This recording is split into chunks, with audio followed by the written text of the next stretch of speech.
Welcome to our channel. நம்ம இன்னைக்கு எப்படி வீட்டிலே ஈஸியாக ஷவர்மா ரோல் பண்ணுறதுன்னு பார்க்கலாம். குப்பூஸ் செய்ய 200 கிராம் மைதா எடுத்திருக்கேன். அதுக்கு 80 ml தண்ணி தேவைப்படும். தண்ணி கொஞ்சம் வெதப்பாக இருக்கணும் ஈஸ்ட் ஆக்டிவ் பண்ணுறதுக்கு. 1 டீஸ்பூன் ஈஸ்ட் சேர்த்துக்கலாம். இப்போ இதை மூடி போட்டு ஒரு 10 நிமிஷம் நம்ம வச்சுருக்கணும்.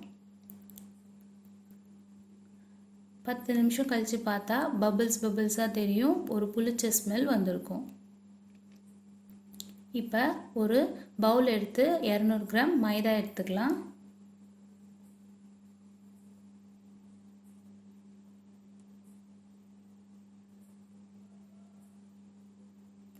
கால் டீஸ்பூன் உப்பு சேர்த்துக்கலாம். கலந்து விட்டுட்டு நம்ம ஈஸ்ட் தண்ணி இதில் கொஞ்சம் கொஞ்சமாக ஊற்றி பிசைஞ்சிக்கலாம். மாவு கொஞ்சம் கையில் ஒட்டுற மாதிரி தான் இருக்கும். அப்படி தான் இருக்கணும்.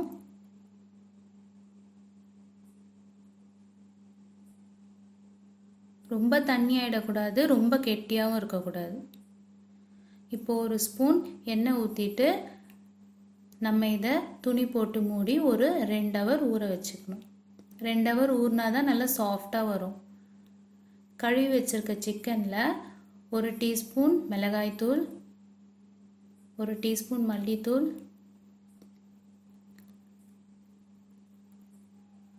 மிளகுத்தூள் 1/2 டீஸ்பூன்,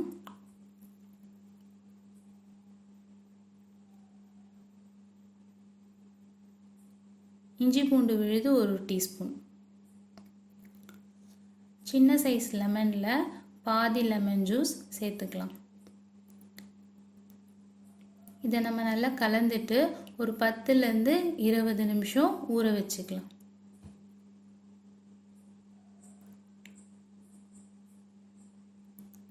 இப்போ ஒரு கடாயில் 1 டேபிள் ஸ்பூன் எண்ணெய் விட்டுட்டு எண்ணெய் சூடானதுக்கப்புறம் நம்ம ஊற வச்சுருக்க சிக்கனை போட்டுக்கலாம். சிக்கனில் தண்ணிலாம் எதுவும் விடக்கூடாது. சிக்கனில் இருக்க தண்ணியிலே வெந்துடும். நம்ம நல்லா ட்ரையாக ரோஸ்ட் பண்ணி எடுத்துக்கணும். 1/2 டீஸ்பூன் உப்பு சேர்த்துக்கலாம். சிக்கனை நல்லா ட்ரை ரோஸ்ட் பண்ணி எடுத்து வச்சுக்கணும். இப்போ உள்ளே வைக்கிற சாலட் எப்படி செய்கிறதுன்னு பார்க்கலாம். 50 கிராம் கோஸ், 50 கிராம் கேரட்டு, நம்ம வறுத்து வச்சுருந்த சிக்கன்,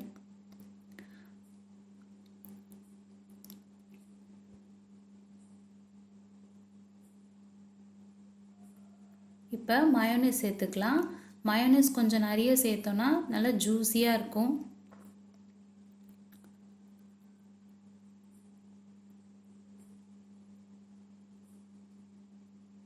சும்மா ஃப்ளேவருக்கு 1/4 டீஸ்பூன் மிளகாத்தூள், 1/4 டீஸ்பூன் மிளகுத்தூள்.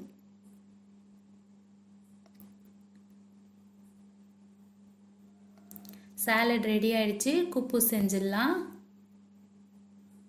இப்போ நம்ம ஊற வச்சிருக்கிறத பார்த்தோன்னா 2 மடங்கு ஆயிருக்கும். நல்ல ஒரு மாதிரி பபிளாக தெரியும். இப்போ நம்ம சின்ன சின்ன உருண்டையாக செஞ்சுக்கலாம்.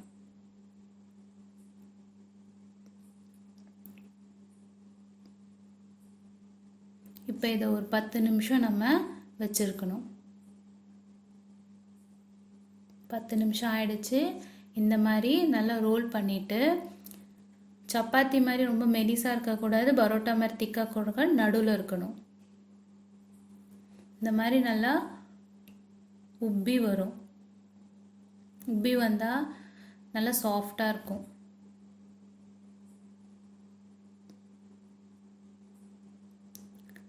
குப்பூஸ் ரெடி. இப்போது ரோல் பண்ணிடலாம். மயோனைஸ் ஸ்ப்ரெட் பண்ணிவிட்டு சாலடை உள்ளே வச்சுட்டு ரோல் பண்ணிட்டா ஷவர்மா ரெடி ஆயிடுச்சு.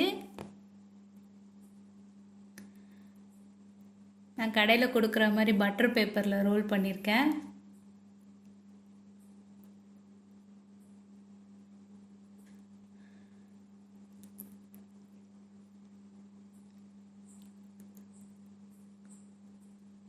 ஜூஸியான ஷவர்மா ரெடி. இந்த வீடியோ உங்களுக்கு பிடிச்சிருந்ததுன்னா சப்ஸ்கிரைப் பண்ணுங்கள். தேங்க்யூ. பை.